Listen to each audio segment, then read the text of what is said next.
Are we ready? So, have we started recording? Oh, it looks like we have. Right. We've started recording now. It's already going. So, question 1 in this week's homework, this was trigonometry stuff, was prove the identity 2 sine theta minus cosec squared, cosec theta squared is cosec squared theta minus 4 cos squared theta. We can choose whichever side we want. I think we're going to start with the left-hand side and work with that. That's 2 sine theta minus cosec theta all squared. We might want to multiply out that bracket, which will give us 2 sine theta times 2 sine theta will give us 4 sine squared theta. We would have 2 sine theta times cosec theta. Take away another 2 sine theta times cosec theta, so we're going to have minus 4 sine theta cosec theta, and then we're going to have plus cosec squared theta, which is quite encouraging because we wanted a plus cosec squared theta in the end. 4 sine squared theta there. Of course, sine theta times cosec theta, cosec is 1 over sine, so something times its reciprocal is just 1, so that is just 4 times 1. Plus the cosec squared theta. We then think we've got a common factor here of 4, haven't we? 4 lots of sine squared theta minus 1. Plus cosec squared theta. Except we know from core 2 that we've got the Pythagorean identity sine squared plus cos squared is 1, that we can rearrange to say that cos squared is 1 minus sine squared. We know that, don't we? Just a kind of reminder.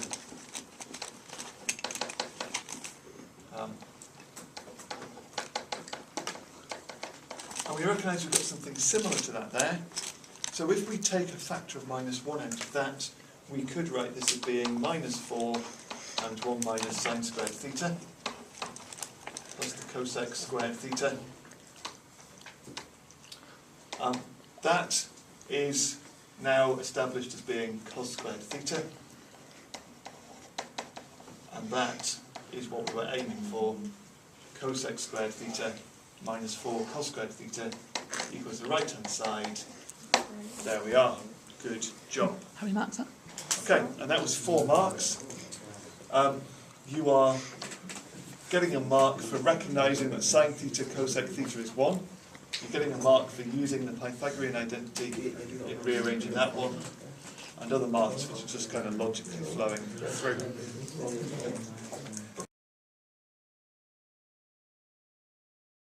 Okay, on to question 2. When we're doing these kind of sketches, we're looking at transformations of our basic things that we should know. It might be helpful for us just to remind ourselves of the basic function to start with. So a quick reminder that if we wanted to draw the inverse sine graph, then we draw the inverse sine graph. Remember we did this last week. That's the one, well, because sine is kind of going like that, isn't it? Sine is doing that. And that's the bit that we want when we reflect it in the line y equals x.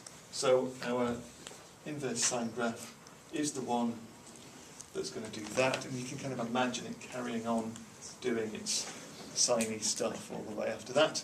There is minus pi by 2, there is 0, there is pi by 2, minus 1 and 1. So all that we're going to do to that is we're going to add pi by 2 to it. That's a transformation that translates it pi by 2 units up the positive y-axis. So we are going to get a graph that is that shifted up to do that. I want to extend that axis a bit. So there's y-axis.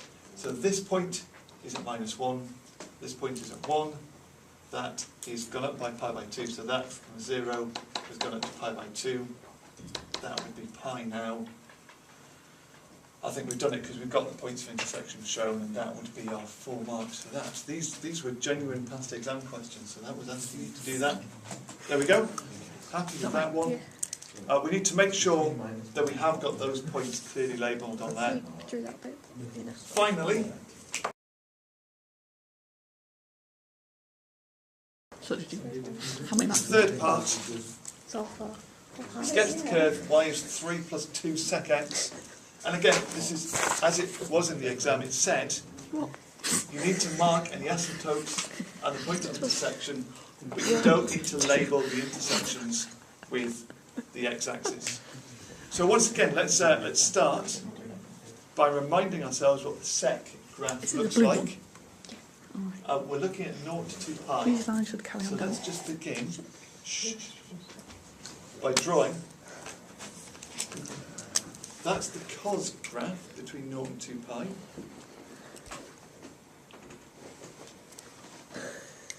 Thanks for moving your arm in front of the camera there. Oh, did you? Emily? Emily, so we've got I thought it wasn't minus that 1 you were and plus cheating, 1. but There's pi, there's 2 pi. That's cos. So sec is 1 over that. So the sec graph is going to do that. Now let's think what happens to our transformations. The first thing is we're going to multiply that by 2.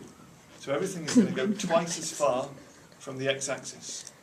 So if we were to do a little sketch of 2 sec x, then this would be at 2, this would be down here, and this would be up here, and these points, that's at 2 and that's at minus 2 now.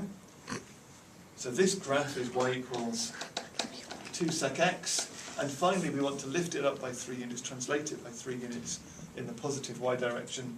So that point is going to go up to 5, this point is going to go up to plus 1, and so our final graph but it's not plus C.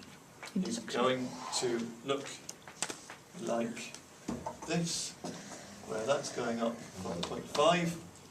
We've got this point down here coming over the axis and doing that, and that's at 1, and this is, I've got it all kind of overlapping, but there we go. This is there as well. Maybe we should see if we can move this down a little bit. I'm not doing this very well. Oh, there we go, that'll do. Beautifully done. We're not done, are we? Because the question said, show clearly any asymptotes as well. So we would have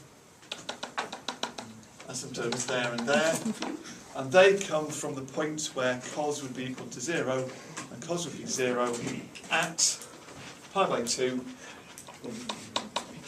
and 3 pi by 2.